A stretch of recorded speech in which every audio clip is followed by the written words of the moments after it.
Picture this. You check your bank account and it says minus $34 trillion. Not 1,000, not a million, not even a billion, but trillion with a T. And instead of panicking, you calmly say, no big deal, I'll just borrow more. Sounds completely bizarre, right? Well, that's exactly what world governments are doing every single day. Every country is basically broke, and weirdly, they seem fine with it. They ask you how you are, you just have to say that you're fine when you're not really fine. The United States owes over $34 trillion. Japan, $9 trillion. China, France, the UK, Italy, same story. Even the so-called rich countries are operating like they're one late payment away from bankruptcy. And yet, everything keeps running. The lights stay on, planes keep flying. People still complain about Mondays. So, what's going on here? Let's pull back the curtain. Hello, mother. Have you ever wondered what the total global debt is? It's over $300 trillion. That's more than 3 times the entire planet's annual income. Imagine making $50,000 a year and owing $150,000 on your credit cards. Student loans, mortgage, car loan, and oh wait, still borrowing more to buy a jet ski? That's where the world is right now. And here's where it gets even stranger. A massive chunk of that debt, countries owe it to themselves. In the US, Social Security, Medicare, and pension funds are some of the biggest holders of government debt. It's like borrowing from your future self and saying, trust me, I'll totally pay you back later. And then there's the other part, money owed to foreign governments, hedge funds, big banks, insurance companies, and wealthy investors. Basically, the same people who caused the last financial crisis are now getting paid interest by the government for lending it money. Which brings us to the golden question. Who's really getting paid?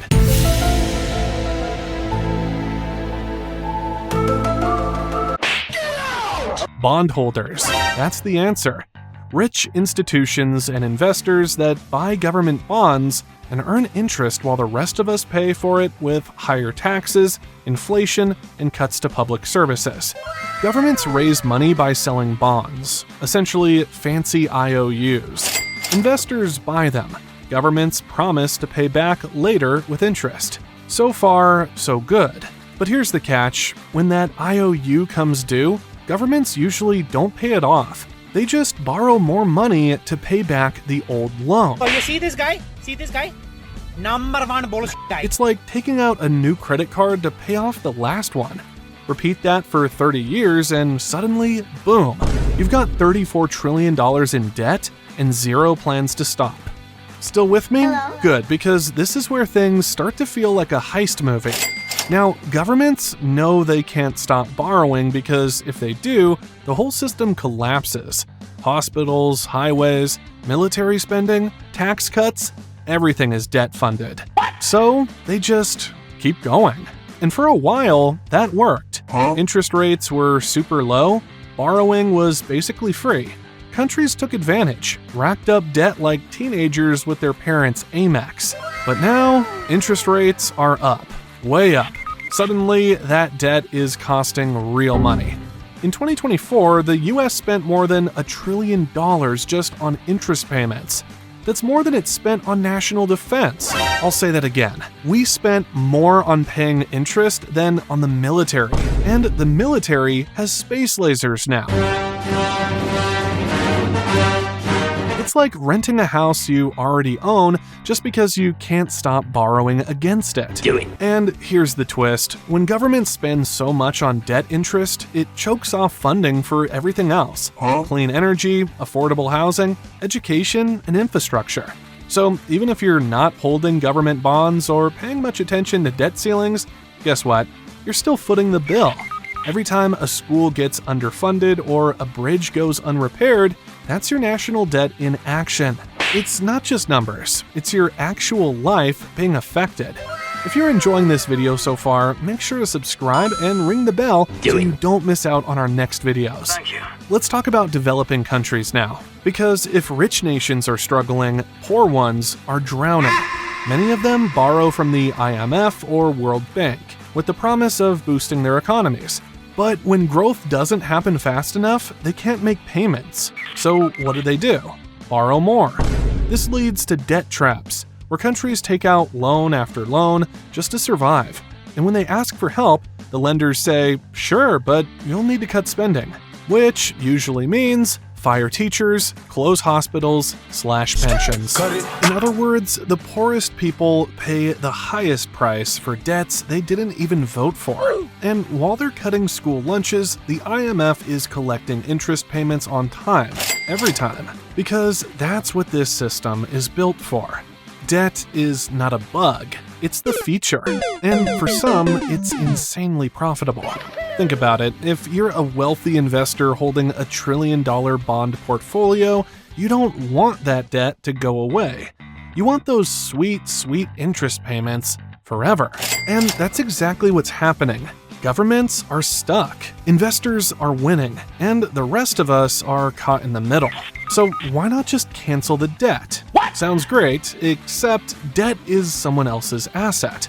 If a government says, sorry, we're not paying, then whoever owns that bond suddenly owns nothing.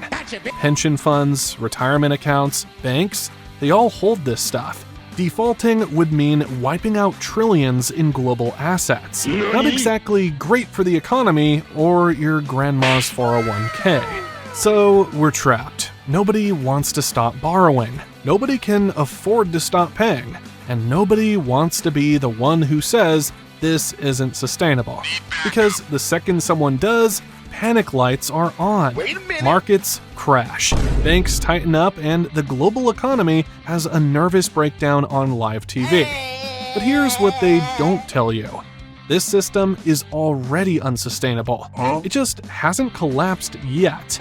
We're racing toward a cliff, arguing about how fast we're going, instead of asking why we're not turning the wheel. And while we argue, debt keeps growing, interest keeps compounding, and future generations keep inheriting a financial dumpster fire. Here's a wild stat. By 2050, interest on US debt alone could surpass all discretionary spending.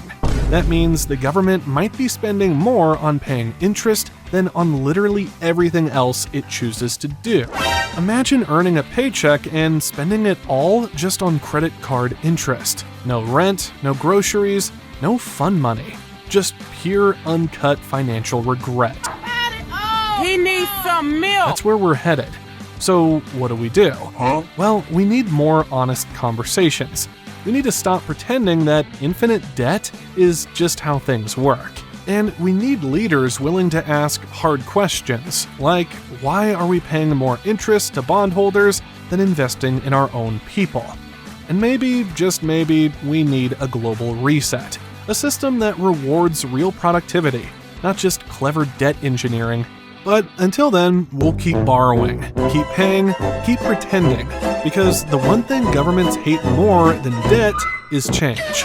Thanks for watching. If this opened your eyes or melted your brain, smash that like button, share it with someone who thinks national debt is just fake money, and drop a comment with how deep your country's in the hole.